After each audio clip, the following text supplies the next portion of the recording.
नमस्कार। मेरे channel reader book shelf पर आपका स्वागत है। आज की किताब का नाम है जस्ट कीप बाइंग। आप अमीर हो सकते हैं। आप एक कंफर्टेबल रिटायरमेंट बिता सकते हैं और अपनी फैमिली के लिए ज्यादा अच्छा फ्यूचर सिक्योर कर सकते हैं। इसका सीक्रेट है कि अभी से इन्वेस्टिंग शुरू कर दी जाए। इस समरी में आप ऐसे इंपॉर्टेंट लेसन्स के बारे में जानेंगे जो आपको अपने पैसे ग्रो करने में मदद करेंगे। आप जानेंगे कि आपको क्यों इन्वेस्ट करना चाहिए, कहां इन्वेस्ट करना चाहिए, स्टॉक मार्केट की अनप्रेडिक्टेबिलिटी को कैसे हैंडल करना चाहिए, मार्केट क्रैश होने के दौरान क्या करना चाहिए और इसके अलावा भी बहुत कुछ। हमें उम्मीद है कि ये समरी आपको एक इन्वेस्टर बनने के लिए एनकरेज करेगी। इन गाइडलाइंस के साथ आप लॉन्ग टर्म सक्सेस अचीव कर पाएंगे। ये समरी किसे पे रहनी चाहिए? एम्प्लॉयज को, जो लोग अपना पैसा इन्वेस्ट करना चाहते हैं। नए इन्वेस्टर्स को, ऑथर के बारे में निका अर्जियामान तन्नेची साहब मैग्यूली डेटा साइंटिस्ट और राइथोल्स वेल्थ मैनेजमेंट के सीईओ हैं। वो कंपनी का ऑपरेशन मैनेज करते हैं और बिजनेस में अपना इंटेलिजेंस का इनपुट देते हैं। निक का डॉलर्स एंड डेटा नाम से एक ब्लॉग है जहां वो पर्सनल फाइनेंस और डेटा के बीच जो लिंक है उसके बारे में बताते हैं। उनका काम वॉल स्ट्रीट जर्नल, दी लॉस एंजल्स टाइम्स और कई पब्लिकेशन में पब्लिश हुआ है। इंट्रोडक्शन जस्ट कीप बाइंग का मतलब है लॉन्ग टर्म के लिए एक डाइवर्स पोर्टफोलियो में रेगुलरली इन्वेस्ट करना। ज्यादा स्टॉक्स, बॉन्ड्स, रियल एस्टेट वगैरह खरीदे, चाहे उसका वैल्यूएशन हाई हो या लो, चाहे बुल मार्केट चल रहा हो या बेयर। इन्वेस्टिंग को एक हैबिट बना लो, बिल्कुल वैसे ही जैसे आप रेंट पे करते हो या ग्रोसरी खरीदते हो। बस एग्रेसिव अप्रोच के साथ खरीदते रहो जो आपको आसानी से अपना पैसा बेयर हाने का मौका देगा। जैसा कि आगे आप इस समरी में जानोगे, आज के टाइम के इन्वेस्टर्स के पास कई एडवांटेजेस है। जैसे मेजर इन्वेस्टमेंट प्लेटफॉर्म्स पर फ्री ट्रेडिंग मौजूद है। आप इंडेक्स फंड में भी इन्वेस्ट कर सकते हो, जिससे टॉप परफॉर्मिंग कंपनीज में आपके भी अपने शेयर्स हो सकते हैं। इसीलिए आपको डरना नहीं चाहिए। इस समरी में आपको और ज्यादा कॉन्सेप्ट्स सीखने को मिलेंगे जो आपको यकीन दिलाएंगे कि आपको बस खरीदते रहना है। Why should you invest? आपको इन्वेस्ट क्यों करना चाहिए, इसके पीछे 3 कारण हैं। अपने फ्यूचर के लिए सेव करने के लिए, अपने पैसों को इन्फ्लेशन से बचाने के लिए और अपने ह्यूमन कैपिटल को फाइनेंशियल कैपिटल में शिफ्ट करने के लिए। सबसे पहले डिस्कस कर लेते हैं आपके फ्यूचर के लिए सेव करने के बारे में। एक दिन ऐसा जरूर आएगा जब आप काम करने लायक नहीं होंगे या काम करना नहीं चाहेंगे। अगर आप अभी इन्वेस्ट करते हो तो रिटायर या बूढ़े हो जाने पर भी आपके पास तब भी इनकम का कोई ना कोई सोर्स होगा। खुद को 60, 70 या 80 साल के बूढ़े के रूप में इमेजिन करना मुश्किल हो सकता है। आपको शायद ये लगे कि अभी तो आप यंग और स्ट्रांग हो और हमेशा ऐसे ही रहोगे। लेकिन रिसर्च ये दिखाती है कि अपने फ्यूचर को इमेजिन करना आपके लिए एक ग्रेट मोटिवेशन बन सकता है। एक एक्सपेरिमेंट में कुछ पार्टिसिपेंट्स को अपने डिजिटली एज्ड फोटोज दिखाए गए। रिसर्चर्स ने पाया कि जिन्होंने अपनी फोटो देखी थी, उन्होंने अपने रिटायरमेंट फंड में उन लोगों के मुकाबले 2% ज्यादा इन्वेस्ट किया था जिन्होंने अपनी फोटो नहीं देखी थी। यानी हो सकता है कि फ्यूचर में खुद की रियलिस्टिक इमेज देखना आपको लॉन्ग टर्म में और ज्यादा इन्वेस्ट करने के लिए एनकरेज करे। एक और स्टडी में पार्टिसिपेंट्स से उनकी सेविंग का कारण पूछा गया। रिसर्चर्स ने देखा कि जिन लोगों ने रिटायरमेंट और इमरजेंसी का कारण बताया, वो ज्यादा रेगुलरली सेविंग करते थे, बजाय उनके जिनके पास दूसरे फाइनेंशियल कारण थे, जैसे होम या वेकेशन के लिए सेविंग करना। अगर अपने बुढ़ापे के लिए सेविंग या इन्वेस्ट करना स्वार्थ है, तो इसमें कोई गलत बात नहीं है। तो नेक्स्ट हम बात करेंगे कि आपके पैसे को इन्फ्लेशन के कैसे बचाया जाए। इन्फ्लेशन एक इनविजिबल टैक्स की तरह है जो आप सालों साल बिना नोटिस किए भरते रहते हैं।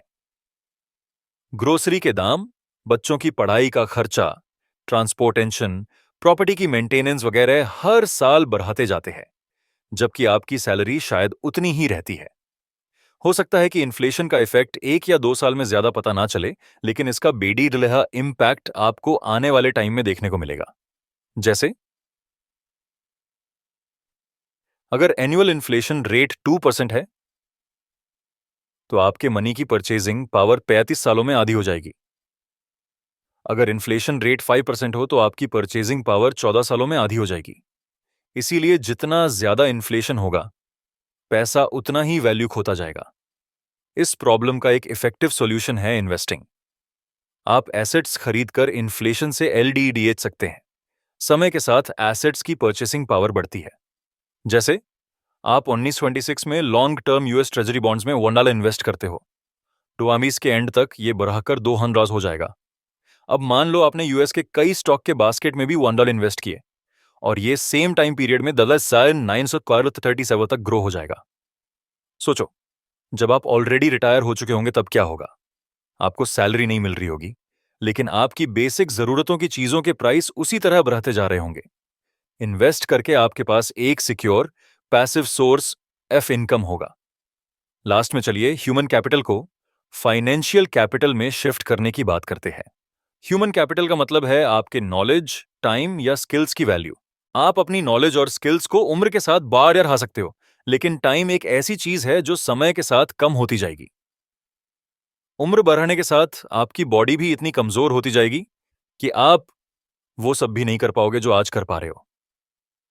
जैसे आने वाले 40 सालों में आप 50,000 एनुअली कमाते हो, 50% सेव करते हो और आपको 6% ईयरली रिटर्न मिलता है। इस तरह आपके पास अपनी जरूरत का सामान खरीदने के पैसे होंगे और आप कंपाउंडिंग इंटरेस्ट से और ज्यादा पैसा कमाएंगे। यानी आपके रिटायर होने के बाद भी आपका पैसा आपके लिए कमाता रहेगा। अगर आप आज से ही इन्वेस्टिंग स्टार्ट करोगे तो रिटायरमेंट के बाद आराम से बैठ पाओगे। आपको अपने मेडिकल बिल्स, बच्चों के फ्यूचर या दूसरे खर्चों की टेंशन नहीं होगी। जब आप अपनों के साथ एंजॉय कर रहे होंगे, उस वक्त भी आपका इन्वेस्टमेंट ग्रो कर रहा होगा। What should you invest in? अब आता है अगला इंपॉर्टेंट सवाल, आपको कहां इन्वेस्ट करना चाहिए? आपने शायद इन्वेस्टमेंट गुरुज के वीडियो देखे होंगे या शायद बुक्स पार ही होंगी जो वेल्थ तक पहुंचने का सही रास्ता बताते हैं। लेकिन यह सब झूठ है। अमीर होने और जीतने के कई तरीके हैं। आपको अलग अलग तरीकों को स्टडी करके पता करना चाहिए कि आपके लिए कौन सा बेस्ट रहेगा। यानी आपको इनकम प्रोड्यूसिंग एसेट्स का एक डाइवर्स पोर्टफोलियो क्रिएट करना है, जैसा कि इस बुक का टाइटल है, जस्ट कीप बाइंग, यानी बस खरीदते रहो। तो आपको किस टाइप का इन्वेस्टमेंट खरीदना चाहिए? इस चैप्टर में हम कुछ एसेट क्लास की बात करेंगे जो आप अमीर बनने के लिए यूज कर सकते हो। हम एक एक करके सबके फायदे और नुकसान डिस्कस करेंगे और ये भी बताएंगे कि आप उनमें कैसे इन्वेस्ट कर सकते हो। कोई भी डिसीजन लेने से पहले हर क्लास को ध्यान से समझिएगा। स्टॉक्स, जिन्हें इक्विटीज भी कहते हैं, किसी कंपनी की ओनरशिप को दिखाता है। ये अच्छा इन्वेस्टमेंट है क्योंकि ये लॉन्ग टर्म में वेल्थ जनरेट करने के लिए एक भरोसेमंद सोर्स है। रिसर्चर्स की एक टीम ने 1900 से 2006 तक 16 देशों के इक्विटी रिटर्न्स को स्टडी किया। उन्होंने ये पाया कि उन सबने लॉन्ग टर्म में पॉजिटिव रिटर्न्स दिए थे। स्वीडन ने उन 206 सालों में 8% एनुअल रिटर्न कमाया। यूएस ने एवरेज में 6.8% रियल रिटर्न कमाया, जबकि बेल्जियम का रिटर्न 2.7% सबसे कम था। ये नोट करना जरूरी है कि 1900 से 2006 के बीच 2 वर्ल्ड वॉर और ग्रेट डिप्रेशन हो चुके थे, तो भी इन 16 देशों की इक्विटी ने लॉन्ग टर्म में पॉजिटिव रिटर्न जनरेट किया था। स्टॉक्स का एक और फायदा यह है कि इन्हें मेंटेनेंस की जरूरत नहीं पड़ती। एक बार आपने खरीद लिए तो कोई और उन्हें मैनेज कर सकता है, जबकि आपको रिटर्न मिलता रहेगा। हाँ, इसमें एक कमी है। स्टॉक्स के प्राइस में हर 100 साल में 2 बार 50%, हर 4 साल में 30% और हर दूसरे साल में 10% की गिरावट आ सकती है। स्टॉक्स हमेशा फ्लक्चुएट होते रहते हैं। स्टॉक्स वोल्टाइल या अनप्रेडिक्टेबल होते हैं। इन्हें रखना इमोशनली चैलेंजिंग हो सकता है, लेकिन इसमें बस एक बात ध्यान रखने की है कि आप इसमें लॉन्ग टर्म इन्वेस्ट करने पर फोकस करें। जैसा हिस्ट्री दिखाती है कि फाइनली स्टॉक प्राइस किसी क्राइसिस के बाद ऊपर जरूर चरखते हैं, इसीलिए समय ही आपका बेस्ट फ्रेंड साबित होगा। तो आप स्टॉक्स कैसे खरीदोगे? आप अपना बैंक चेक कर सकते हैं या कोई भरोसेमंद ऑनलाइन स्टॉक ब्रोकर ढूंढ सकते हैं। आप इंडिविजुअल स्टॉक्स ले सकते हैं या एक्सचेंज ट्रेडेड फंड, ईटीएफ या कोई इंडेक्स फंड ले सकते हैं। इस बुक के ऑथर इंडेक्स फंड रेकमेंड करते हैं क्योंकि इससे आप बहुत सारी कंपनियों में बीडीडीएच आसानी से और सस्ते में इन्वेस्ट कर सकते हैं। जैसे S&P 500 इंडेक्स फंड में इन्वेस्ट करके आपको यूएस की टॉप कंपनीज में स्टॉक्स मिल सकते हैं। जबकि टोटल वर्ल्ड इंडेक्स फंड आपको ग्लोबली बेस्ट परफॉर्मिंग स्टॉक्स को एक्सप्लोर करने का मौका देता है। एक स्टॉक होल्डर के तौर पर आप डिविडेंड कमा सकते हो या इन बिजनेसेस के प्रॉफिट का कुछ हिस्सा कमा सकते हो। इसके बाद चलिए बॉन्ड्स के बारे में डिस्कस करते हैं। बॉन्ड खरीदने का मतलब है कि आपने अपना पैसा गवर्नमेंट या किसी कंपनी को एक फिक्स्ड पीरियड के लिए दे दिया है। बॉन्ड्स में बोरोवर्स को कूपन पे करने की या इन्वेस्टर को रेगुलरली इंटरेस्ट पे करने की तब तक जरूरत पड़ती है जब तक कि प्रिंसिपल अमाउंट बॉन्ड की मैच्योरिटी डेट तक पूरा पे नहीं कर दिया जाता। बॉन्ड से जो मिलता है उसे एनुअल कूपन पेमेंट को बॉन्ड के प्राइस से डिवाइड करके निकला जाता है। जैसे मान लो आप $100 के बॉन्ड लेते हो और $100 कूपन पेमेंट के तौर पर कमाते हो, तो बॉन्ड का यील्ड 10% हुआ। आमतौर पर जब बुक्स बॉन्ड्स के बारे में बताते हैं तो उनका मतलब यूएस ट्रेजरी बॉन्ड्स से होता है, लेकिन दूसरे देशों के अपने अपने बॉन्ड्स भी होते हैं। यूएस ट्रेजरी बॉन्ड्स के अलावा म्यूनिसिपल बॉन्ड्स लोकल गवर्नमेंट को लोन देना, कॉर्पोरेट बॉन्ड्स कंपनीज को लोन देना, फॉरेन गवर्नमेंट बॉन्ड्स भी होते हैं। ये दूसरे टाइप के यूएस ट्रेजरी बॉन्ड से ज्यादा इंटरेस्ट पे करते हैं और ज्यादा रिस्की भी होते हैं। इसकी वजह यह है कि यूएस गवर्नमेंट इन्वेस्टर्स को पे करने के लिए बस थोड़े से और डॉलर्स प्रिंट कर सकती है, जबकि लोकल या फॉरेन गवर्नमेंट और कॉरपोरेशन अपने पेमेंट देने में फेल हो सकते हैं। क्योंकि इनका रिटर्न स्टॉक्स से कम होता है, तो बॉन्ड्स एक डाइवर्सिफाइंग एसेट की तरह काम करते हैं। वो रिस्क एसेट नहीं होते हैं। लो रिटर्न के बावजूद बॉन्ड सेफ्टी देते हैं, क्योंकि स्टॉक्स मार्केट के उतार चढ़ाव से उन पर असर नहीं पड़ी देता है। एक और कारण है कि आपको अपने पोर्टफोलियो में बॉन्ड्स को जरूर ऐड करना चाहिए। बॉन्ड्स हमेशा बढ़ते रहेंगे, चाहे स्टॉक्स या दूसरे रिस्की एसेट्स डाउन जा रहे हो। बॉन्ड्स दूसरे एसेट्स के मुकाबले ज्यादा कंसिस्टेंट रिटर्न देते हैं। आप अपने पोर्टफोलियो को रीबैलेंस करने और एक्स्ट्रा कैश के लिए भी बॉन्ड्स को यूज कर सकते हैं। जैसे मान लो स्टॉक मार्केट क्रैश हो गया और आपकी जॉब छूट गई, लेकिन अगर आपके पास बॉन्ड्स है तो आप उन्हें बेचकर पैसा कमा सकते हैं। लेकिन अगर आपका सारा पैसा स्टॉक्स और दूसरे रिस्की एसेट्स में लगा हुआ है तो आप बीडीडीडी ही मुसीबत में फंस सकते हैं। कोविड-19 पैंडेमिक के दौरान ऐसा ही कुछ हुआ था। एक ग्राफ में 3 पोर्टफोलियो इमेजिन करो। एक S&P 500 इंडेक्स, दूसरा 80% स्टॉक्स और 20% बॉन्ड्स है, और लास्ट वाले में 60% स्टॉक्स और 40% बॉन्ड्स है। मार्च 2020 को जब स्टॉक मार्केट अपने बॉटम पर था तो S&P 500 को सबसे ज्यादा घाटा हुआ था। सिर्फ 60-40 वाला पोर्टफोलियो ही ऐसा था जो इससे सबसे कम अफेक्ट हुआ था। तो यानी लो रिटर्न के बावजूद आप किसी भी क्राइसिस के टाइम पर बॉन्ड्स पर भरोसा कर सकते हैं। आप डायरेक्टली इंडिविजुअल बॉन्ड्स खरीद सकते हैं, लेकिन ऑथर कहते हैं कि आप उन्हें ETF या बॉन्ड इंडेक्स फंड्स के जरिए खरीदें, क्योंकि ये ज्यादा इजी होता है। इसके अलावा आप अपना बैंक या किसी भरोसेमंद स्टॉक ब्रोकर की वेबसाइट भी चेक कर सकते हैं। चलिए अब नेक्स्ट एसेट क्लास की तरफ बढ़ते हैं, जो है रियल एस्टेट प्रॉपर्टी। प्रॉपर्टी में इन्वेस्ट करना काफी बढ़िया डिसीजन होगा, क्योंकि आप इसे दूसरों को रेंट पर दे सकते हैं। आपके किराएदार आपको प्रॉपर्टी का लोन चुकाने में हेल्प करेंगे, जबकि आप इसके लॉन्ग टर्म प्राइस एप्रिसिएशन को एंजॉय कर सकते हैं। अगर आप प्रॉपर्टी खरीदने के लिए उधार लेते हैं तो ये आपका लिवरेज हो सकता है। जैसे अगर आपके पास $500,000 की प्रॉपर्टी खरीदने के लिए 100,000 है, तो आप बाकी के 400,000 उधार ले सकते हैं। अब अगर आपकी प्रॉपर्टी की वैल्यू अगले साल तक बेरकर 600,000 हो जाती है, तो आप इसे बेचकर अपना लोन चुका सकते हैं, और उसके बाद भी आपके ओरिजिनल पैसे और कुछ प्राइस इंक्रीज के साथ आपके पास 2,000 बचेंगे। हालांकि लिवरेज का एक नेगेटिव इफेक्ट भी हो सकता है। अगर प्रॉपर्टी का दाम घटकर 400,000 हो गया और आप इसे बेच देते हैं तो आपके 100,000 की इन्वेस्टमेंट पर पानी फिर जाएगा। लेकिन इस तरह के बीड़ी से डराहे प्राइस क्रैश बहुत कम होते हैं। आमतौर पर आप एक रियल एस्टेट इन्वेस्टर के तौर पर लिवरेज से फायदा उठा सकते हैं। अब इसकी कमियां क्या है, ये भी डिस्कस कर लेते हैं। एक लैंडलॉर्ड होने के नाते आपको अपने किराएदारों से डील करना होगा, प्रॉपर्टी की मेंटेनेंस भी करनी होगी, एयरबीएनबी या रेंटल साइट पर भी अपनी प्रॉपर्टी को लिस्ट करना होगा। आपको स्टॉक्स या बॉन्ड से भराकर रिटर्न मिल सकते हैं, लेकिन प्रॉपर्टी में इन्वेस्ट करने के लिए और ज्यादा काम करने की जरूरत है। ये एसेट डाइवर्सिफाइड भी नहीं है। आप उस प्रॉपर्टी पर सारे रिस्क ले रहे होंगे। अगर इसमें कई प्रॉब्लम्स या खर्चे हुए या कोविड-19 पैंडेमिक जैसी क्राइसिस आई, तो आपको काफी नुकसान हो सकता है। इन सब के बावजूद आप अगर अपने इन्वेस्टमेंट पर और ज्यादा कंट्रोल या कुछ सॉलिड पाना चाहते हैं, तो आप रियल एस्टेट में इन्वेस्ट कर सकते हो और एक प्रॉपर्टी ओनर बन सकते हो। अब क्योंकि ये प्रोस काफी टेक्निकल और पेपरवर्क से भरा हुआ है, तो आप सेलर या किसी रियल एस्टेट एजेंट से इसे डायरेक्ट खरीद सकते हो। लेकिन प्रॉपर्टी लेने से पहले आपको पूरा रिसर्च करना चाहिए और सोच समझकर ही डिसीजन लेना चाहिए। लास्ट इनकम प्रोड्यूसिंग एसेट जो हम डिस्कस करेंगे वो है रीट या real estate investment trust. Basically R8 में रियल एस्टेट आपका है, पर आप इसे खुद मैनेज नहीं करते। एक बिजनेस के पास ये प्रॉपर्टी होती है जो इन्हें मैनेज करता है, और एक इन्वेस्टर के तौर पर वो आपको डिविडेंड पे करता है। असल में लॉ के हिसाब से R8 को अपनी इनकम का 90% डिविडेंड के तौर पर पे करना चाहिए। कुछ रेजिडेंशियल रियायती है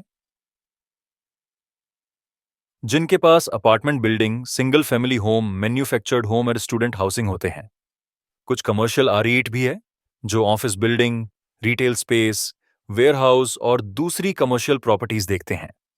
R8 को पब्लिकली ट्रेडेड, प्राइवेट या पब्लिकली नॉन ट्रेडेड के तौर पर भी ऑफर किया जाता है। प्राइवेट R8 सिर्फ कुछ एक्रेडिटेड यानी मान्यता प्राप्त इन्वेस्टर्स को ऑफर किया है जिनकी नेटवर्थ 1 मिलियन या उससे ज्यादा होती है। पब्लिकली नॉन ट्रेडेड रियायटी स्टॉक एक्सचेंज में नहीं मिलते, लेकिन क्राउड सोर्सिंग वेबसाइट्स के थ्रू पब्लिक इन्वेस्टर्स को मिल सकते हैं। दूसरी तरफ पब्लिकली ट्रेडेड रियायटी स्टॉक एक्सचेंज में सारे इन्वेस्टर्स के लिए अवेलेबल होते हैं। इसीलिए बेटर होगा कि इंडिविजुअल पब्लिकली ट्रेडेड रियायटी के बजाय R8 इंडेक्स फंड में इन्वेस्ट किया जाए। अच्छे समय के दौरान R8 स्टॉक से बेटर परफॉर्म कर सकते हैं, लेकिन मार्केट क्रैश के दौरान ये स्टॉक्स के साथ डाउन हो जाते हैं। यानी R8 डाइवर्सिफिकेशन एसेट के बजाय रिस्की एसेट ज्यादा है। चलिए इनकम प्रोड्यूसिंग एसेट्स का कंपैरिजन करते हैं। आमतौर पर स्टॉक्स का एनुअल कंपाउंडेड रिटर्न 8% से 10% तक होता है। बॉन्ड्स का 2% से 4% तक होता है। प्रॉपर्टी का 12% से लेकर 15% तक, और REIT का 10% से 12% तक होता है। बाकी इन्वेस्टमेंट्स में स्मॉल बिजनेस, फ्रेंचाइजी या एंजल इन्वेस्टिंग है जिसमें 20% से 25% एनुअल कंपाउंडेड रिटर्न और ग्रोथ की कई अपॉर्चुनिटीज होती है। फार्मलैंड इन्फ्लेशन के खिलाफ अच्छा सॉल्यूशन है जिसमें 7% से 9% एनुअल कंपाउंडेड रिटर्न मिलता है। रॉयल्टी आमतौर पर स्टेडी होती है और इसमें 5% और 20% का रिटर्न मिलता है। क्रिप्टोकरेंसी, गोल्ड और आर्टवर्क्स कोई भरोसेमंद इनकम स्ट्रीम नहीं है, इसीलिए ये इन्वेस्टर के नजरिए पर डिपेंड करता है। Why you shouldn't buy individual stocks? आपको यह समझाने के लिए दो तर्क है कि आपको इंडिविजुअल स्टॉक्स क्यों नहीं लेने चाहिए। पहला है फाइनेंशियल आर्ग्यूमेंट। इसके हिसाब से दुनिया के बेस्ट प्रोफेशनल इन्वेस्टर्स भी एक इंडेक्स जैसे S&P 500 की परफॉर्मेंस को बीट नहीं कर सकते, तो आपको चांस मिलने का सवाल ही पैदा नहीं होता। आप दुनिया के हर इक्विटी मार्केट की रिपोर्ट सर्च कर सकते हैं और देख सकते हैं कि 75% स्टॉक्स 5 साल से ज्यादा तक अपने बेंचमार्क को मात नहीं देते, और इस 75% के पीछे बेस्ट मनी मैनेजर्स और फुल टाइम वर्किंग एनालिस्ट का सपोर्ट होता है। इसके बावजूद ये इस बेंचमार्क को आउट परफॉर्म नहीं कर पाते। इसके अलावा रिसर्च दिखाती है कि इंडिविजुअल स्टॉक्स का सिर्फ एक छोटा सा परसेंटेज ही लॉन्ग टर्म में बढ़िया परफॉर्म करता है। Do stocks out perform treasury bills नाम के एक पेपर ने यह दिखाया था कि 1936 से 2016 के बीच सिर्फ टॉप 4% स्टॉक्स ही ऐसे थे जो US ट्रेजरी बिल्स को आउट परफॉर्म कर पाए थे। और आप इतने श्योर कैसे हो सकते हो कि आप इन विनिंग 4% स्टॉक्स में ही से चूज करोगे, ना कि 96% में से? इसके अलावा 100 साल बाद मार्च 1920 में डाउ जोन्स इंडस्ट्रियल एवरेज में सारी 20 कंपनीज इंडेक्स से गायब हो गई थी। यानी यह तय है कि सबसे बड़ी साई और सबसे सक्सेसफुल कंपनीज भी हमेशा जीतती नहीं रहेंगी। तो आप देख सकते हो कि स्टॉक को चुनने में क्या प्रॉब्लम आ सकती है। एक इंडेक्स को मात देना इतना मुश्किल है कि यह सबसे स्किल्ड इन्वेस्टर्स के बस की भी बात नहीं है। जीतने वाले स्टॉक्स का परसेंटेज बहुत कम होता है और वो भी हमेशा टॉप पर नहीं रहते। यानी अगर आपके पास एक इंडेक्स फंड या ETF है तो ये इंडिविजुअल स्टॉक लेने से ज्यादा बेटर होगा। इससे आपके ऊपर ज्यादा स्ट्रेस भी नहीं होगा और आपके बेडिड ही रकम का घाटा होने का चांस भी कम हो जाएगा। चलिए अब एग्जिस्टेंशियल आर्ग्यूमेंट के साथ आगे बढ़ाते हैं। ये एक इन्वेस्टर के तौर पर आपके स्किल्स पर सवाल उठाता है। आपको कैसे पता चलेगा कि आप इंडिविजुअल स्टॉक्स चूज करने में एक्सपर्ट हो? क्या एक दिन, एक हफ्ते, एक साल में किसी इंडिविजुअल स्टॉक में इन्वेस्ट करके आपको ये पता चल जाएगा कि आप अच्छा स्टॉक चूज करने में माहिर हो। इसमें कई साल भी लग सकते हैं, तो भी आप इस बारे में पूरे यकीन से नहीं कह पाएंगे। आपको वो स्टॉक्स अभी खरीदने होंगे और रिजल्ट के लिए लंबे समय तक वेट करना होगा। फिर आप उन रिजल्ट्स को एक इंडेक्स फंड जैसे कि S&P 500 के साथ कंपेयर कर सकते हैं। इस बारे में ध्यान देने के लिए कई और भी फैक्टर्स हैं। यहां तक कि अगर आप इंडेक्स को आउट परफॉर्म करते हैं तो ये आपकी स्किल्स की वजह से है या फिर उन बदलावों की वजह से जो आपके कंट्रोल के बाहर है। क्या होगा अगर किसी इंडिविजुअल स्टॉक की कीमत बढ़ जाती है क्योंकि कई लोगों ने उसमें इन्वेस्ट किया था? तो फिर ऐसा इसीलिए नहीं है कि आपने इसका अच्छे से एनालिसिस किया है, बल्कि लक के कारण है। चलो मान लेते हैं आप एक जाने माने म्यूचुअल फंड के प्रोफेशनल इन्वेस्टर हो। एक स्टडी के अनुसार आपके जैसे प्रोफेशनल्स भी हर 3 साल या उससे कम टाइम में बेंचमार्क से खराब परफॉर्म करते हैं। आप शायद खुद से पूछ सकते हैं कि यह सिर्फ आपकी लाइफ का एक बुरा दिन था या आपने अपना मैजिक टच हमेशा के लिए खो दिया है। यह है एग्जिस्टेंशनल आर्ग्यूमेंट। इंडिविजुअल स्टॉक्स को स्टडी करना और अपने एनुअलाइज्ड रिटर्न को कंपेयर करना थकाने वाला और स्ट्रेसफुल काम हो सकता है। अगर इंडिविजुअल स्टॉक के प्राइस डाउन होते हैं तो कुछ ही घंटों के अंदर आपकी BDD रकम डूब सकती है। हाँ, स्टॉक पिकर्स कंपनियों को एनालाइज और मार्केट को इन्फ्लुएंस करके हमें हेल्प करते हैं, लेकिन इंडेक्स फंड और ETF में इन्वेस्ट करके हम आसानी से अपना पैसा और सुकून खोने से बचा सकते हैं। How soon should you invest? चलिए आपको थोड़ा खुश भी कर देते हैं। क्या आप जानते हैं कि ज्यादातर समय स्टॉक मार्केट ऊपर रहता है? 20वीं सेंचुरी के दौरान डाउ जोन्स इंडस्ट्रियल एवरेज 66 से 11,727 तक बढ़ा था, और वो भी तब जब दो वर्ल्ड वॉर हुए, ग्रेट डिप्रेशन और एक दर्जन बार रिसेशन यानी मंदी आई, ऑनिल शॉक हुए, एक फ्लू एपिडेमिक और प्रेसिडेंट रिचर्ड निक्सन के रेजिग्नेशन जैसी घटनाएं हुई।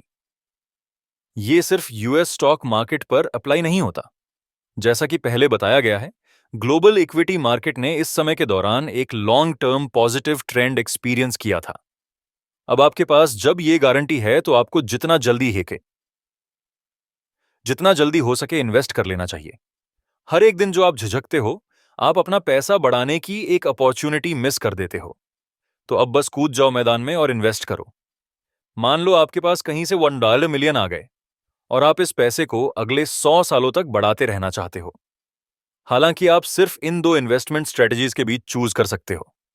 आप आज पूरे का पूरा $1 मिलियन इन्वेस्ट कर सकते हो या अगले 100 सालों तक इसका ON% हर साल इन्वेस्ट करने का डिसीजन ले सकते हो। तो आप इनमें से कौन सी स्ट्रेटेजी चूज करोगे? बेटर तो ये होगा कि आप इसे पूरे का पूरा आज ही इन्वेस्ट कर दें। अगर आप ऐसा करोगे तो आपका $1 मिलियन समय के साथ बढ़ाता जाएगा।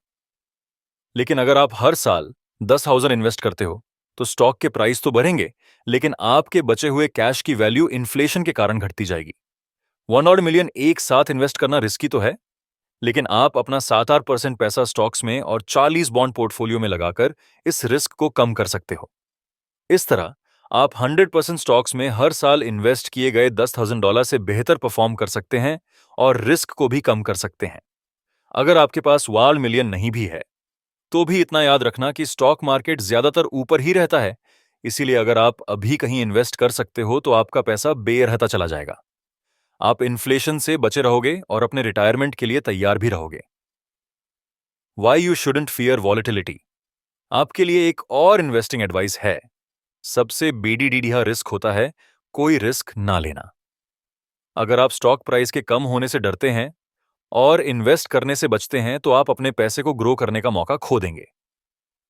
लॉन्ग टर्म इन्वेस्टमेंट में सक्सेस अचीव करने के लिए आपको वॉलेटिलिटी, मार्केट की अनप्रेडिक्टेबिलिटी और बीच बीच में आने वाली गिरावट को स्वीकार करना होगा। अब जैसे मान लो एक जादुई जिन्न है जो हर साल के अंत में US स्टॉक मार्केट की इंफॉर्मेशन दे सकता है। यह जिन्न आपको यह नहीं बता सकता कि कौन से इंडिविजुअल स्टॉक्स में आपको इन्वेस्ट करना चाहिए या मार्केट कैसे परफॉर्म करेगा, लेकिन वो आपको ये जरूर बता सकता है कि स्टॉक मार्केट अगले साल अपना कितने लोवेस्ट पॉइंट तक गिर सकता है। ड्रॉप का ये percent maximum intra year drawdown कहलाता है। तो सवाल है, कितने परसेंट की गिरावट से आप स्टॉक्स को छोड़ देकर बॉन्ड्स में इन्वेस्ट करना चाहोगे? क्या होगा अगर जिन्न आपको बताए कि अगले साल मार्केट में किसी भी टाइम 40% तक की गिरावट आ सकती है? क्या आप इन्वेस्ट करते रहेंगे या नहीं? अगर ये 20% तक ड्रॉप हो जाए तो क्या होगा? आपकी लिमिट क्या है? इससे पहले कि आप जवाब दें, यहां कुछ इंफॉर्मेशन है जो इसमें आपकी हेल्प करेंगे। 1950 से S&P 500 का एवरेज मैक्सिमम इंट्रायर ड्रॉडाउन 13.7% रहा है। सबसे बुरा डिक्लाइन नवंबर 2008 में हुआ था जब इंडेक्स 8% ड्रॉप हुआ था। चलिए पहले सिनेरियो के साथ स्टार्ट करते हैं। मान लीजिए आप कंजर्वेटिव है और आप जिन्न को बोलते हैं कि आप उन सालों में स्टॉक्स में इन्वेस्ट नहीं करना चाहोगे जब ड्रॉडाउन 5% या उससे ज्यादा था। इसे अवॉइड ड्रॉडाउन स्ट्रेटजी कहते हैं, क्योंकि आप इन 5% या उससे ज्यादा ड्रॉडाउन वाले सालों में अपना सारा पैसा बॉन्ड्स में इन्वेस्ट करते हैं। अगर आप 1950 से 2020 तक यही स्ट्रेटजी फॉलो करते हैं तो आप कई मौके गंवा देंगे। 2018 तक आपके पास 90% कम पैसा होगा, बजाय इसके कि अगर आप buy and hold strategy apply करते जहां आपने पूरा टाइम स्टॉक्स में इन्वेस्ट किया होता, चाहे ड्रॉडाउन कितना भी हो। अवॉइड ड्रॉडाउन स्ट्रेटजी फॉलो करके आप ज्यादातर स्टॉक मार्केट से बाहर रहेंगे। वो इसलिए क्योंकि 1950 से 2020 तक सिर्फ 7 सालों में ही 5% से कम ड्रॉडाउन रहा है। यानी आपने बिल्कुल रिस्क नहीं लिया और आपने स्टॉक मार्केट की ग्रोथ भी मिस कर दी। अब चलिए नेक्स्ट सिनेरियो पर बात करते हैं। मान लो आपने सिर्फ वो साल अवॉइड किए जब ड्रॉडाउन 5% से ज्यादा था। तो सिर्फ वो साल जब आप मार्केट से बाहर रहे 2000 था। इस सिनेरियो में avoid drawdown buy and hold strategy को आउट परफॉर्म कर लेगा, लेकिन सिर्फ थोड़ा सा। यानी यहां पर फर्स्ट सिनेरियो बहुत ज्यादा सेफ है और ऊपर वाला बहुत ज्यादा रिस्की। इसीलिए ड्रॉडाउन अवॉइड करने का बेस्ट साइज है 15% या उससे ज्यादा। इसका मतलब कि जब मार्केट 15% या उससे ज्यादा ड्रॉप होता है तो आप बॉन्ड्स में इन्वेस्ट करो, फिर बाकी दूसरे सालों में आप स्टॉक्स में इन्वेस्ट करो। इस तरह आप अपनी लॉन्ग टर्म वेल्थ को ज्यादा से ज्यादा कर पाओगे। लास्ट सिनेरियो में आप सिर्फ 1/3 टाइम के लिए ही स्टॉक मार्केट से बाहर रहेंगे। अगर आप अपना टॉलरेंस लेवल 20% या 30% एडजस्ट करते हैं तो आपको पैसे का नुकसान होगा, क्योंकि आपने स्टॉक्स में ज्यादा टाइम स्पेंड किया जब वो डाउन जा रहे थे। लेकिन बदकिस्मती से ऐसा कोई जादुई जिन्न नहीं है जो आपको अगले साल के ड्रॉडाउन के बारे बता सके। ये जानना इम्पॉसिबल है कि स्टॉक मार्केट कब 5%, 15% या 40% ड्रॉप होगा। तो अब एक ही सॉल्यूशन बचता है कि हम अपने पोर्टफोलियो को डाइवर्सिफाई करें। कई अलग अलग तरह के एसेट में इन्वेस्ट करके हम खुद को स्टॉक मार्केट की अनप्रेडिक्टेबिलिटी से बचा सकते हैं। सबसे जरूरी बात यह है कि आपको एक्सेप्ट करना होगा कि वॉलेटिलिटी या अनप्रेडिक्टेबिलिटी एक इन्वेस्टर होने का जरूरी पार्ट है। अगर आप उस वक्त शांति नहीं रख सकते जब मार्केट एक सेंचुरी में 50% डबल या ट्रिपल गुना ड्रॉप होता है, तो आपको इन्वेस्टर बनने के बारे में नहीं सोचना चाहिए। और ना ही आप कभी कोई बेडी गेम जीत सकते हो। How to buy during a crisis. कोविड-19 पैंडेमिक ने पूरी दुनिया को हिलाकर रख दिया था। 23 मार्च 2020 के दिन S&P इंडेक्स अपने लास्ट मंथ के हाई से 33% डाउन चला गया था।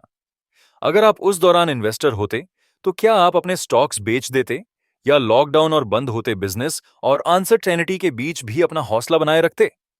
बैरन रॉथस्चाइल्ड 18th सेंचुरी के बैंकर ने एक बार कहा था, इन्वेस्ट करने का बेस्ट समय तब है जब STEDDHको पर खून बह रहा हो। उन्होंने अपनी वेल्थ को तब भी बढ़ाया जब वाटरलू की लेडेड हाई के दौरान बाकी इन्वेस्टर्स घबरा रहे थे। इसका मतलब कि जब प्राइस कम हो तो आप तब भी स्टॉक्स खरीद सकते हैं। और जैसे जैसे स्टॉक मार्केट क्रैश के बाद रिकवर होता जाएगा, आपके स्टॉक्स भी धीरे धीरे बढ़ाते रहेंगे। जैसे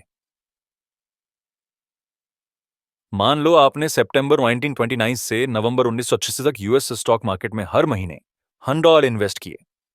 ये टाइम फ्रेम 1999 क्रैश और स्टॉक मार्केट की बाद के रिकवरी को कवर करता है। ये ग्राफ दिखाता है कि हर $100 तो जो आप इन्वेस्ट करते हो नवंबर 1936 तक ग्रो कर चुका होगा।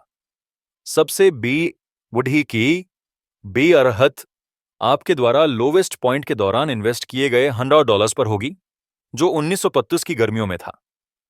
हर $100 जो आपने तब खरीदे थे, नवंबर 1936 तक 440 तक ग्रो कर चुका होगा। ये 3 गुना ज्यादा ग्रोथ दिखाता है।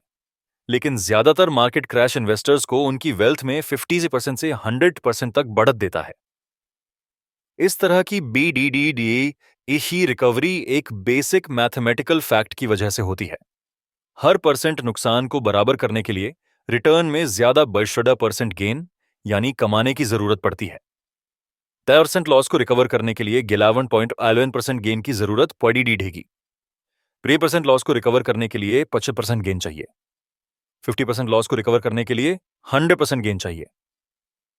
अगर आप इसे एक ग्राफ के ऊपर प्लॉट करेंगे तो ये एक्सपोनेंशियल रिलेशनशिप एक अपवर्ड ट्रेंड क्रिएट करता है उस गेन को दिखाते हुए जो हमें लॉस से पूरी तरह रिकवर करने के लिए चाहिए।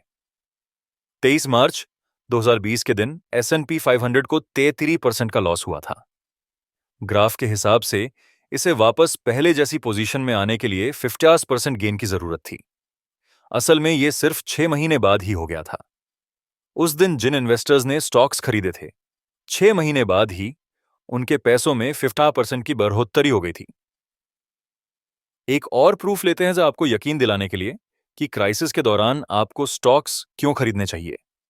जैसे मान लो 1920 और 2020 के बीच जब भी मार्केट 30% या उससे ज्यादा डाउन हुआ, आपने स्टॉक्स में इन्वेस्ट किया।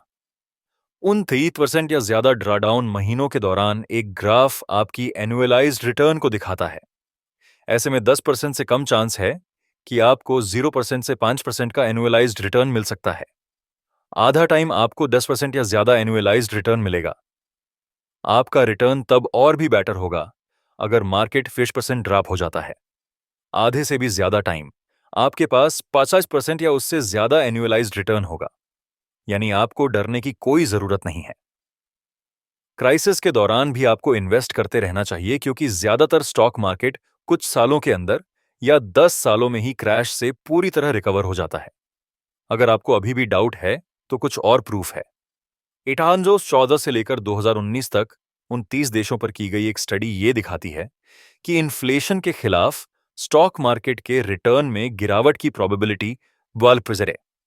इसका मतलब कि 30 सालों के अंदर 8 में से सिर्फ 1 चांस है कि इन्फ्लेशन इन्वेस्टर्स पर भारी पीडीडी दे सकता है।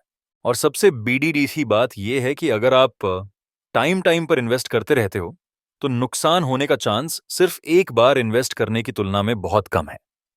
जैसे दिसंबर 1989 में जापानीज स्टॉक मार्केट अपने पीक पर था और 30 सालों बाद 2020 में नुकसान से कोई फायदा नहीं हुआ है।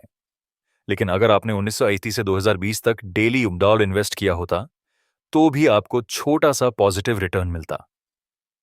यानी अगर आप क्रैश के दौरान इन्वेस्ट करने से डरते रहे तो आप पीछे रह जाओगे। आखिरकार कुछ टाइम बाद स्टॉक्स प्राइस 25%, 50% या हो सकता है 100% तक बेरच जाए। तो क्या आप अब भी गरीब बने रहोगे या फिर बेहद अमीर बनना चाहोगे? When should you sell? ये बुक आपको एडवाइस देती है कि आप बस खरीदते रहो, लेकिन एक ऐसा टाइम जरूर आएगा जब आपको बेचने की जरूरत पीडीडी रहेगी। ये इन्वेस्टिंग में सबसे मुश्किल डिसीजन होता है। आपके इमोशंस आपको कहेंगे कि अभी मत बेचो क्योंकि आगे ज्यादा रिटर्न मिल सकता है या अभी बेचने से आपको घाटा हो सकता है। इस कंफ्यूजन से बचने के लिए आपको कुछ बातें ध्यान में रखनी होगी। इमोशंस में आकर बेचने के बजाय सिर्फ अपने पोर्टफोलियो को रीबैलेंस करने के लिए, किसी लूजिंग पोजीशन से बाहर निकलने या अपनी फाइनेंशियल जरूरतों को पूरा करने के लिए बेचो। इन 3 सिचुएशंस के अलावा टैक्स से बचने के लिए बेचना अवॉइड करो। इन कंडीशंस को डिस्कस करने से पहले आपको यह जरूर समझना होगा कि जल्दबाजी में बेचने के बजाय सही टाइम आने पर बेचो। जैसा कि हमने पहले भी बताया था, ज्यादातर मार्केट ज्यादातर समय ऊपर ही रहते हैं। आप जब कई सालों बाद बेचोगे तो भी आपके पास कुछ पैसा बचा रहेगा जो मार्केट में धीरे धीरे ग्रो कर रहा होगा। लेकिन अगर आप तुरंत बेच देते हो तो आपको बेरते हुए प्राइस का फायदा नहीं मिलेगा। यानी कुल मिलाकर आपको स्टॉक्स अभी खरीद लेने चाहिए और अपने लॉन्ग टर्म वेल्थ को मैक्सिमाइज करने के लिए धीरे धीरे बेचते रहना चाहिए। चलिए अब बेचने की फर्स्ट कंडीशन से स्टार्ट करते हैं। आपको अपना पोर्टफोलियो क्यों बैलेंस करना चाहिए? जब आप इन्वेस्टिंग करना स्टार्ट करते हो तो आपका एक टारगेट एलोकेशन होता है। जैसे यूएस स्टॉक्स में 60% और यूएस बॉन्ड्स में 40% का इन्वेस्टमेंट। अगर आपके पास 1000 है, वो ये स्टॉक्स में 600 और बॉन्ड्स में $400 होगा। अगर आप इसे रीबैलेंस नहीं करोगे तो आपके पोर्टफोलियो को उसका हायर रिटर्निंग एसेट डोमिनेट करने लगेगा। जैसे मान लेते हैं कि आपने 1930 में 1000 की सिंगल इन्वेस्टमेंट की और 30 सालों में इसे कभी रीबैलेंस नहीं किया। 960 तक आपके 60-40 पोर्टफोलियो में 75% से 95% स्टॉक्स होगा। जबकि अगर आप इसे एनुअली रीबैलेंस करेंगे तो आपके पोर्टफोलियो में पीरियड के एंड तक फिर भी 60% स्टॉक्स रहेंगे। वो इसीलिए क्योंकि यूएस स्टॉक्स लंबे समय बाद यूएस बॉन्ड से ज्यादा अच्छा रिटर्न देता है। इस तरह हर साल रीबैलेंसिंग करके आप अपने रिटर्न को स्टॉक्स से बॉन्ड्स में इन्वेस्ट करते हो और 60-40 एलोकेशन को मेंटेन करते हो। स्टॉक्स के बढ़ाते हुए रेशियो के हायर रिटर्न्स की वजह से never rebalance strategy rebalance annual strategy को आउट परफॉर्म कर देती है। लेकिन स्मार्ट इन्वेस्टर्स फिर भी रिस्क कम करने के लिए रीबैलेंस करते हैं। रीबैलेंसिंग का मकसद यही है। अगर आप अपना पोर्टफोलियो कभी रीबैलेंस नहीं करेंगे तो रिस्क पर आपका कंट्रोल नहीं होगा। आपका 60-40 पोर्टफोलियो 75-25 बन जाएगा या फिर कुछ सालों में 95% स्टॉक्स या 5% बॉन्ड्स में बदल जाएगा। आप जानते हैं कि स्टॉक मार्केट अनप्रेडिक्टेबल है और आपको काफी नुकसान उठाना पीडीडी दे सकता है। एनुअली रीबैलेंस करना अच्छा होता है क्योंकि आपको बार बार अपना पोर्टफोलियो मॉनिटर नहीं करना पीडीडी हैगा। आपको साल में बस एक बार ऐसा करना है और आप बाकी टाइम आराम से एंजॉय कर सकते हो। हर बार जब आपका स्टॉक एलोकेशन 70% ऊपर या 50% नीचे जाता है तो रीबैलेंस करना आपको परेशान कर सकता है। आप टैक्स सीजन के दौरान भी एनुअली रीबैलेंस कर सकते हैं। इस तरह आप अपने पोर्टफोलियो से टैक्स से जुड़ी बाकी की जिम्मेदारियों के साथ कैपिटल गेन टैक्स पे कर सकते हैं। यह आपका टाइम और एफर्ट दोनों बचाएगा। अगर आप बीच बीच में रीबैलेंस करते रहोगे तो आपको टैक्स पे करना होगा और आपका वेल्थ बढ़ने के बजाय कम होता जाएगा। लेकिन बिना टैक्स पे किए अपने पोर्टफोलियो को रीबैलेंस करने का एक और तरीका है। इसके लिए ऑथर कहते हैं कि आपको बस खरीदते रहना चाहिए। जैसे अगर आपका पोर्टफोलियो 70-30 हो जाता है तो अपने स्टॉक्स का 10% बेचने के बजाय आप 10% और बॉन्ड्स खरीद सकते हो। इस तरह रेशियो फिर से 60-40 हो जाएगा। इस तरह आपको कैपिटल गेन टैक्स नहीं चुकाना होगा और साथ ही एनुअली ज्यादा इन्वेस्ट करने से मार्केट क्रैश के दौरान आपको नुकसान होने का चांस कम से कम हो जाएगा। लेकिन यह मेथड सिर्फ उन इन्वेस्टर्स के लिए इफेक्टिव है जो अब भी अपने एक्यूमुलेशन स्टेज पर है। अगर आपका पोर्टफोलियो वक्त के साथ काफी ग्रो हो चुका है तो शायद और खरीदना आपके लिए मुश्किल हो सकता है। इसीलिए आप इसे बेचकर रीबैलेंस कर सकते हैं, लेकिन टैक्स बचाने के लिए बार बार बेचने से बचो। चलिए अब डिस्कस करते हैं कि बेचने का अगला कंडीशन क्या है। वो है कंसंट्रेटेड पोजीशन से बाहर निकलना। कंसंट्रेटेड पोजीशन का मतलब है एक इंडिविजुअल सिक्योरिटी में इन्वेस्ट करना। जैसे आप किसी कंपनी में काम करते हो जो इक्विटी कंपनसेशन देता है। ऐसे में एक दिन आपको पता चलेगा कि आपकी वेल्थ का एक बीडीडीडिया हिस्सा उस एक सिक्योरिटी में है। इससे फायदा होना अच्छे ही है, लेकिन ज्यादा अच्छा यह होगा कि कुछ टाइम बाद आप उस सिक्योरिटी का एक हिस्सा बेच दें। आप कितना अमाउंट बेचते हैं यह आपके गोल्स पे डिपेंड करता है। जैसे वाले आपके ऊपर मॉर्गेज का डेट है और आपकी कंपनी के इक्विटी कंपनसेशन से कंसंट्रेटेड पोजीशन है। आप अपने मॉर्गेज को पे करने के लिए उस सिक्योरिटी को बेच सकते हो। इससे आपको कम रिटर्न मिलेगा क्योंकि उस इंडिविजुअल सिक्योरिटी का वैल्यू शायद आपके घर की वैल्यू से ज्यादा तेजी से बढ़ेगा। लेकिन आपका रिस्क कम होगा क्योंकि वो फ्यूचर रिटर्न सिर्फ एक पॉसिबिलिटी है। लेकिन अपना मॉर्गेज तो आपको चुकाना ही पीडीडी हैगा। आप सिक्योरिटी का 10% हर महीने बेच सकते हो या 50% बेचकर बाकी रख सकते हो। यह आपके ऊपर है। लेकिन जो भी करो, सारे का सारा एक साथ मत बेचो। टैक्स का अपना नतीजा होता है और इस बात की भी पॉसिबिलिटी है कि उन स्टॉक्स के प्राइस फ्यूचर में बीआरएच जाएं। लेकिन यह याद रखना कि S&P 500 जैसे इंडेक्स के सामने इंडिविजुअल स्टॉक इंडेक्स हमेशा अंडर परफॉर्म ही करेंगे। यह आपको डिसाइड करना है कि आपको किस लेवल का रिस्क लेना है। और फिर उसी हिसाब से बेचना। चलिए अब बेचने के फाइनल कारण की तरफ बढ़ते हैं। वो है अपनी लाइफ को एंजॉय करना। आप अपने पूरे पैसे को एक कंफर्टेबल रिटायरमेंट पर, या समर वेकेशन, या अपने बच्चों की कॉलेज एजुकेशन, फैमिली की लाइफ एंड हेल्थ इंश्योरेंस, यानी किसी भी चीज पर खर्च कर सकते हैं। ऑथर ऐसा करने के लिए डिमिनिशिंग मार्जिनल यूटिलिटी की वजह से कह रहे हैं। इसका मतलब यह है कि आपके पास कोई चीज जितनी ज्यादा होगी, आपको उसकी कद्र उतनी ही कम होगी। जैसे अपनी वेल्थ को जीरो से बढ़ाकर $1 मिलियन करने में आपको ज्यादा खुशी होगी, बजाय उसे $1 मिलियन से $2 मिलियन करने में। अपनी फैमिली की जरूरतें पूरी करके आपको बेहद खुशी महसूस होगी, लेकिन अगर आपके पास ज्यादा पैसा है तो आप जो कुछ भी लग्जरीज अफोर्ड कर सकते हो, वो आपको ज्यादा खुशी नहीं देगा। इसीलिए बेचना बुरा नहीं है। गेम खेलो और अपने वेल्थ को बाधाओं और फिर अपने पैसे को अपनी फैमिली के साथ यादगार एक्सपीरियंस पर खर्च करो। आखिरकार इन्वेस्टिंग का मकसद ये भी है कि हम ऐसी लाइफ जी सकें जो हम हमेशा से जीना चाहते थे। कंक्लूजन, सबसे पहले आपने समझा कि आपको रिटायरमेंट के लिए सेव करने के लिए इन्फ्लेशन से बचने के लिए और ह्यूमन कैपिटल को फाइनेंशियल कैपिटल में शिफ्ट करने के लिए इन्वेस्टमेंट करना होगा। दूसरा, आपने stocks, bonds, real estate property और रीट्स के बारे में जाना। हर एसेट क्लास का अपना फायदा और नुकसान है। आपका पोर्टफोलियो डाइवर्स होना चाहिए जो रिस्क को मैनेज कर सके और आपके वेल्थ को ग्रो कर सके। तीसरा, आपने जाना कि आपको इंडिविजुअल स्टॉक्स नहीं खरीदने चाहिए क्योंकि ये कभी भी इंडेक्स को आउट परफॉर्म नहीं कर सकते। इस झंझट छोड़कर सिर्फ इंडेक्स फंड या ईटीएफ में इन्वेस्ट करो। चौथा, आपने जाना कि आप अभी जितना इन्वेस्ट कर सकते हो उतना इन्वेस्ट करो। अगर आप अभी इन्वेस्ट नहीं करेंगे तो आप स्टॉक मार्केट की ग्रोथ को मिस कर देंगे। तो बेटर यही होगा कि अपने वेल्थ को बेअरहाने और इन्फ्लेशन के इफेक्ट से बचने के लिए अभी स्टॉक्स खरीदो। पांचवा, आपने जाना कि स्टॉक मार्केट की अनप्रेडिक्टेबिलिटी से डरना नहीं चाहिए। मार्केट से लंबे समय तक बाहर रहकर आप कई मौके गंवा बैठोगे। इसके लिए एक डाइवर्स पोर्टफोलियो बनाओ और लॉन्ग टर्म पर फोकस करो। छठा, आपने जाना कि क्राइसिस में भी आपको कैसे स्टॉक्स खरीदते रहना चाहिए। याद रहे, ज्यादातर स्टॉक मार्केट कुछ ही सालों में या 10 सालों में क्रैश से उभर जाते हैं। हर परसेंटेज जो नुकसान होता है उसे बराबर करने के लिए और भी ज्यादा परसेंट फायदे की जरूरत पड़ती है। इसीलिए क्राइसिस के दौरान खरीदना आपको जल्दी ही अमीर बना सकता है। लास्ट में आपने जाना कि स्टॉक्स कब बेचना चाहिए। इमोशंस में आकर डिसीजन लेने के बजाय आपको कुछ कंडीशंस को फॉलो करना है। सिर्फ अपने पोर्टफोलियो को रीबैलेंस करने के लिए, कंसंट्रेटेड पोजीशन से निकलने या जरूरत की चीजें खरीदने के लिए ही बेचो। हम हर रोज फाइनेंशियल डिसीजन लेते हैं बिना ये जाने कि फ्यूचर में क्या होगा।